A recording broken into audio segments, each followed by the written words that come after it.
remember the one you want to remember. Some other ones you don't want to remember, you don't remember. Some other ones you don't want to remember, you find you remember whether you like it or not. Some other ones you want to remember, they just don't. Only that in the day-to-day living, it works out in different fine details.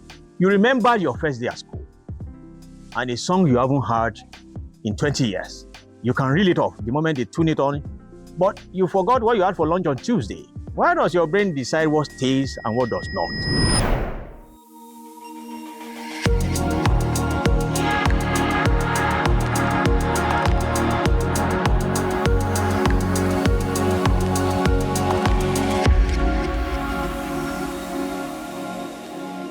Hello there. It's another day in for our program where we have been discussing the subject of the brain and you. We started this whole series a few weeks back. We started on a general route, gave a bit of outlay, the planning, the survey of how the brain is organized, is arranged in the brain, in the skull, and how things get organized. After that, we went to, because it was Valentine time, we went to Valentine's Love Series. Today, we want to address one other important aspect of this kind of talk, brain and you, that people have demanded for a lot, how memory is formed. A quick intro to say, who I'm speaking with you, I'm a neurosurgeon. I operate on brain and spinal cord. This is a field where I work in. But I've been asked to do this whole series by some well-wishers who believe I should be in a position to be able to explain things to people in simple terms. So always you see me struggling hard to make sure I talk in simple layman's language. That same concept is what we're going to follow through today, because this subject of how memory is formed is a complex subject. Even for us who work in the field, it's a very complex subject. How memory is formed.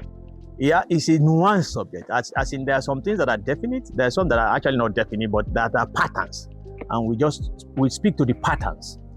So, and as somebody will say, memory is actually what constitutes the whole essence of a man. Only that in the day-to-day living, it works out in different fine details. You remember your first day at school and a song you haven't heard in 20 years. You can reel it off the moment they tune it on, but you forgot what you had for lunch on Tuesday. Why does your brain decide what stays and what does not? It's about memory or the absence of it, right? You remember the one you want to remember. Some other ones you don't want to remember, you don't remember. Some other ones you don't want to remember, you find you remember whether you like it or not. Some other ones you want to remember, they just don't, or the ones you don't want to remember. So how is memory formed? Well, I'm sure people would like to hear some magical point and say, this is how it's formed. Well, I'm going to disappoint you and say, there's no magic to it. But I'm also encourage you to say, actually, it is something within your realm. It's something you can work on. It's something all of us can work on. Memory. What does it mean, memory, by the way? Memory means, in a simple way, right? The recollection, the bringing back to the mind of event that happened sometimes back, whether 1 minute ago, whether 1 month ago, whether 1 year ago. You're bringing that event back into your consciousness, into your presence of mind now, right? So you are recollecting something. That may be something from the outside world, or maybe something from inside of you. Remember the way you first felt when you met one woman like this that you thought you were going to have fancy towards, the butterflies in your belly and all that. You remember that. That's from inside of you, even though that also has something to do with the fact that there was somebody in front of you that generated that. Okay? Again, so memory means there's something in your past that you are trying to bring to the present. If we may just say it in general way like that, right? Well, how does something in your past get into you? It means there's a sensory perception that happened to you in the past, 1 day ago, 1 year ago, 1 minute ago. There are 5 basic senses of man, right? The taste, the sight, the smell, the hearing, the touch. Some work more strongly in some situations than others. For music, if you are listening to your favorite music now, of course, hearing at that time would be more prominent than sight or smell. It means you have received something from your sensory capabilities. You saw something before, you heard something before, you ate something before, you tasted, you smelled something before, somebody touched you before, you had what you felt. You are now trying to bring it back now. So there's that external perceptions. It's something like I also said at the beginning, there are times where actually what you are trying to recollect may be something that you felt inside of it before too. So you have received the thing inside of it. First of all, like we showed in the earlier part of this series, describing how the brain perceives its environment and responds. We're now saying you have heard something. The song you haven't heard in 20 years, but you heard that song 20 years ago. When the song came to you at that time, it was a pleasing sound to you. It gelled with you. You loved it. It struck a chord inside of you. It touched your inner being. So you liked it. Well, it will be recorded in the brain somewhere.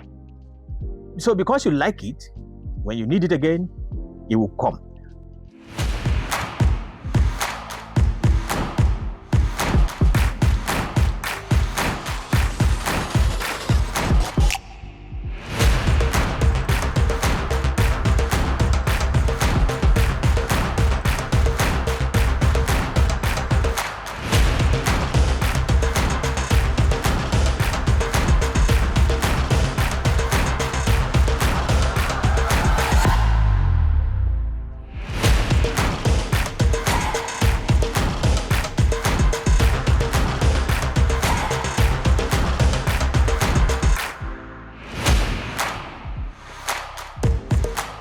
For our exam memory from where it is, we also said earlier in the series that most of what brain does is about electrical wiring, plus or minus chemical agents also play.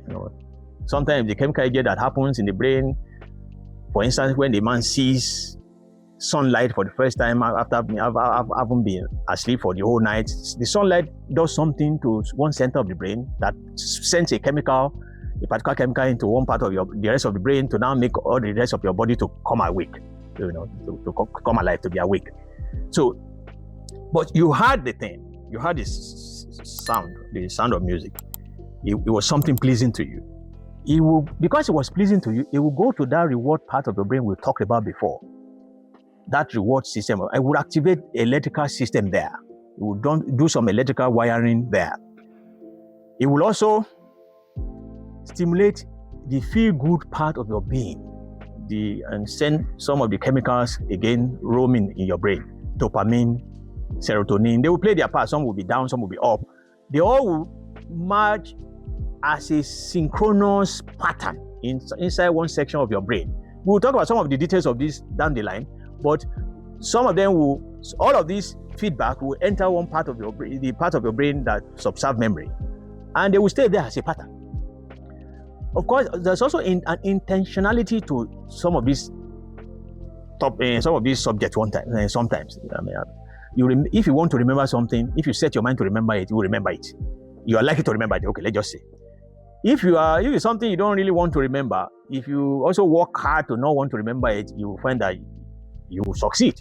Sometimes you won't succeed, but many times you will succeed and not remember. So your first day at school was something that generated such an intense feeling of expectation, newness. Again, we also say sometimes that we have said before, rather, that newness, the novelty, the newness of an experience sometimes gets you alert, awake, ready to go, wanting to soak in everything about that new experience. And for that reason, you are doing one thing to yourself. You are playing on that aspect of memory that also has something to do with what we call environmental awareness. Okay? An event that happens to you in a vacuum, if we were to put you in a vacuum, in a hole somewhere, in a deep pit somewhere, that experience that happens to you may not strike a chord of memory in you as well as the same experience happening with other things surrounding you that you like. Okay? The woman that you liked, the man that you like at that time, the music that you like, also happening at the same time that thing is happening. You're striking several aspects of the brain working together, but all towards one goal.